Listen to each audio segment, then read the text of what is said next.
Hello everybody, this is General Yanis, and today in Death Card Tactics I will be looking at the 2000 point competitive list from Hexfleet Virules that was used in the Salty Alliance Grand Tournament. And here you can see the army here.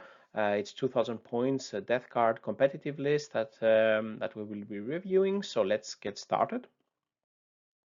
So today, the 27th of May, thanks all for subscribing and supporting the channel.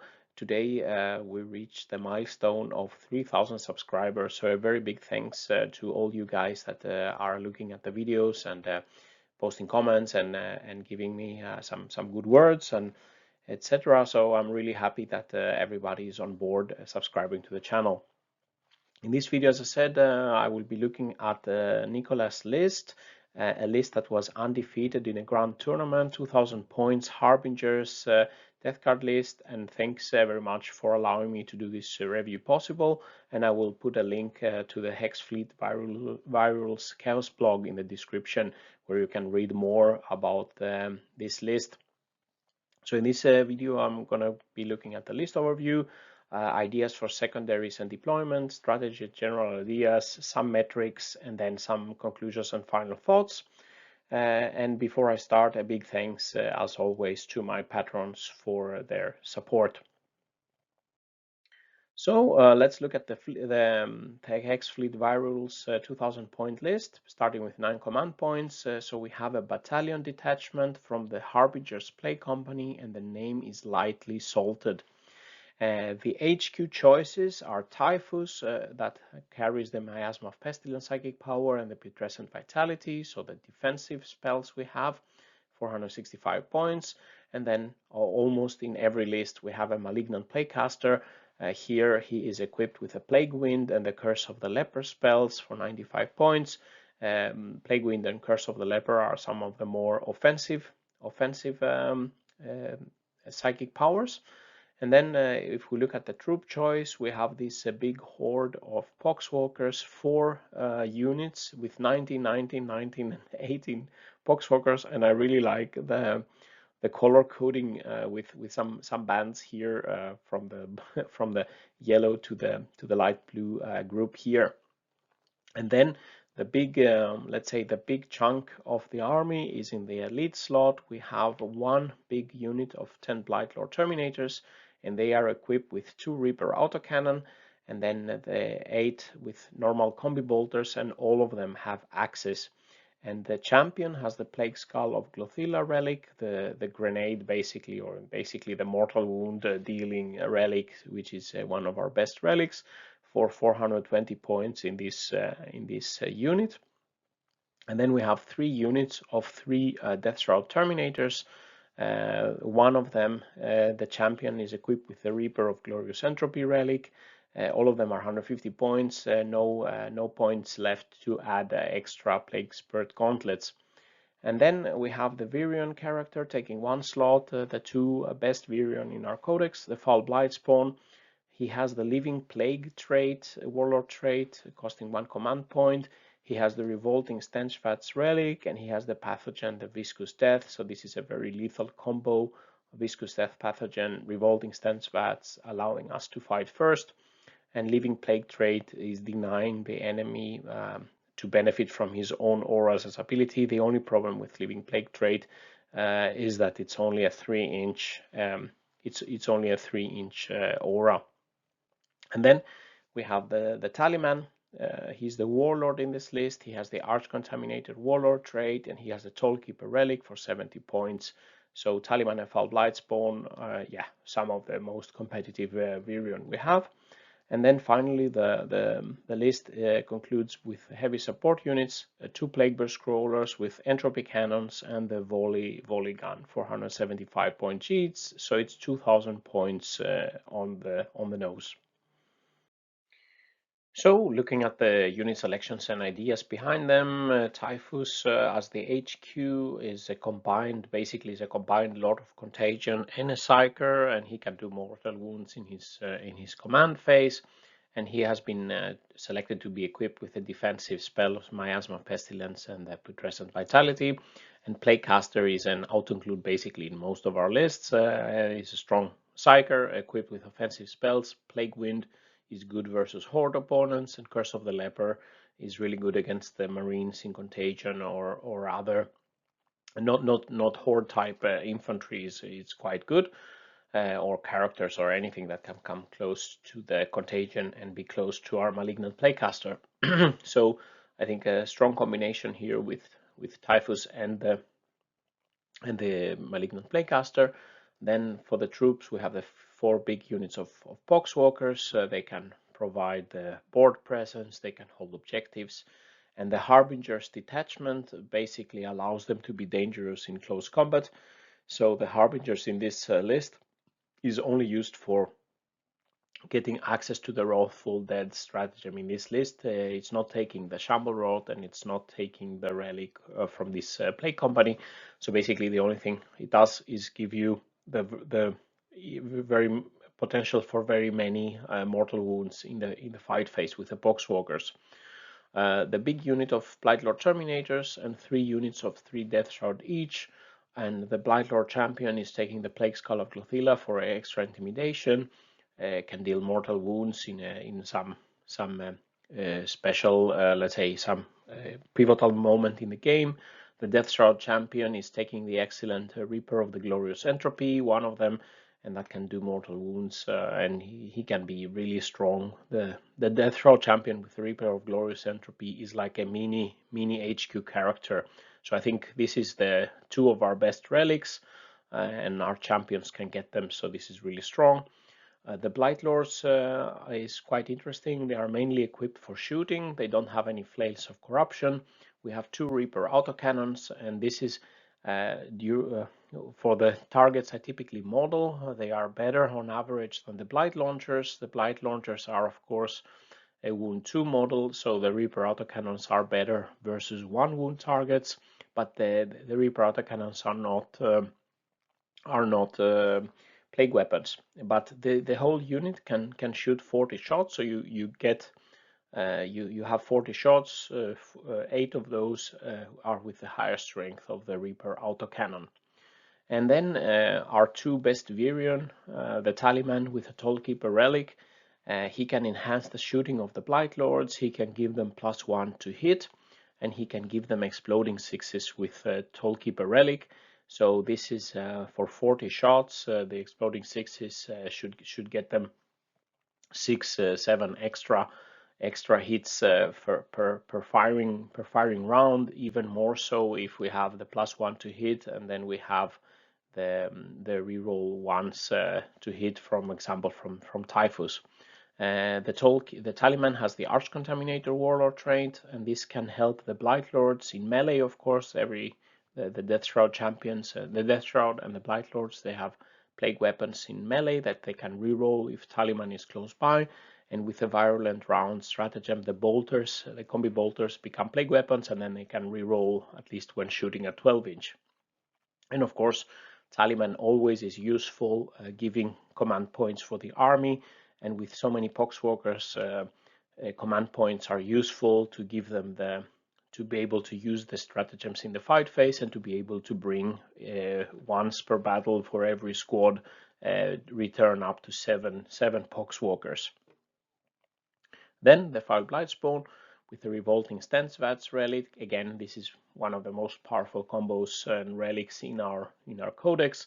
They negate the opponent fight first ability, and Viscous Death Pathogen. This is a very good combo. Impressive shooting from the Foul Blightspawn. Here, quite interestingly, for me at least, the Living Plague as selected that extra trait. I think this is maybe a bit situational, as it's only a 3-inch range, and maybe it's better paired with a Fugaris Helm, or maybe some other character. It could be the Playcaster. Basically, the Foul Blightspawn wouldn't be in melee so often, or you wouldn't want to have him in melee. So the 3-inch range is not very high. But of course, if it comes into range, it can be very powerful. Typically, Mortarion has it, but Mortarion will often seek and come into melee and be close to enemy units. Then the 2 Plagueburst Crawlers with Entropy Cannon and Volley Guns providing fire support. Here is the combo of entropy cannons and volley guns. I personally prefer the heavy slugger for having the 36-inch range like the entropy cannons. The volley gun has a higher strength weapon, and it's better at close range. You can fire 6 shots at 12 inches, but then if you keep them back, I typically prefer the slugger, but it's not a huge deal which weapon we have here. So overall, a strong list with some of our best units, relics, and traits. No extra contagion selected, so it's -1 toughness. And with so many poxwalkers, of course, Plague Company Harbingers makes good sense.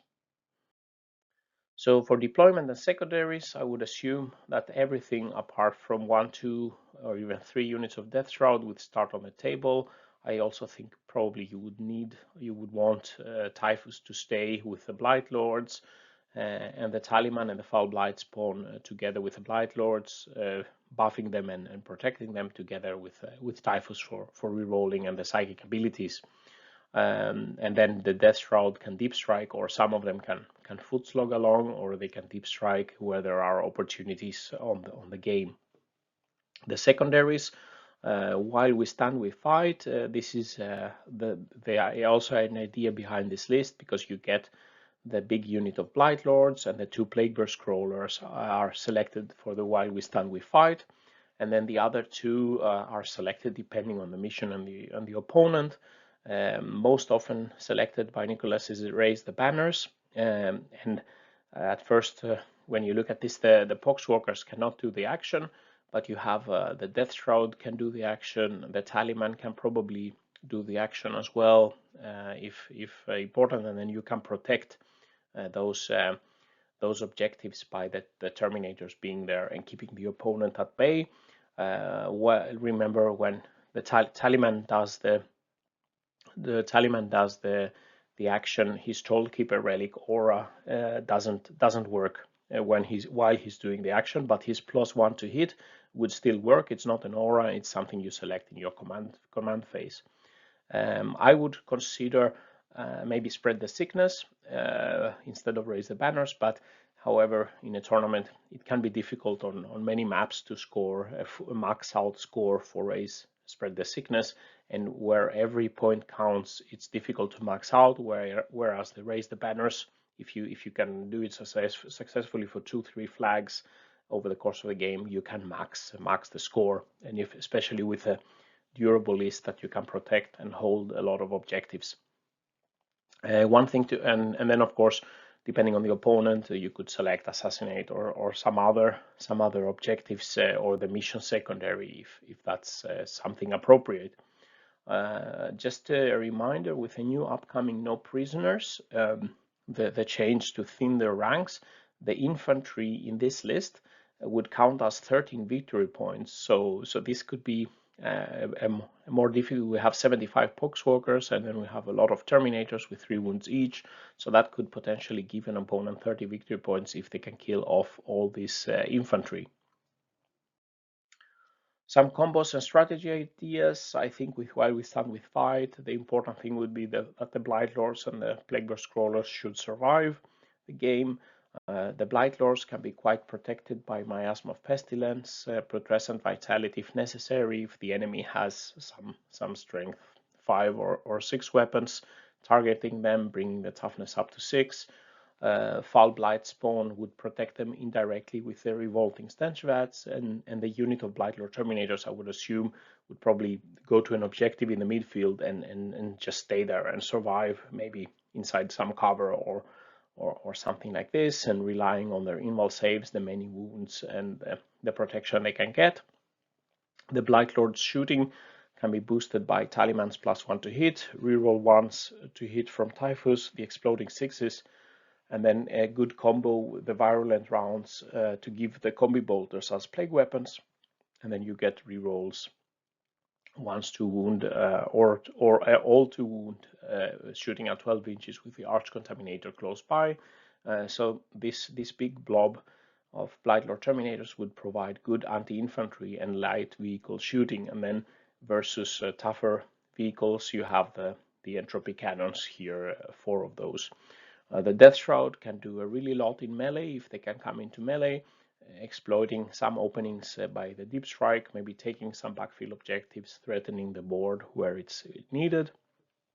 And then, of course, as the Poxwalkers come into melee, utilizing the stratagem combo, the Mutant Strain, the Wrathful Dead for 2 command points, rerolling everything, fishing for 6s, can really do a lot of mortal wounds. This takes quite a lot of command points that you are getting from the Taliman.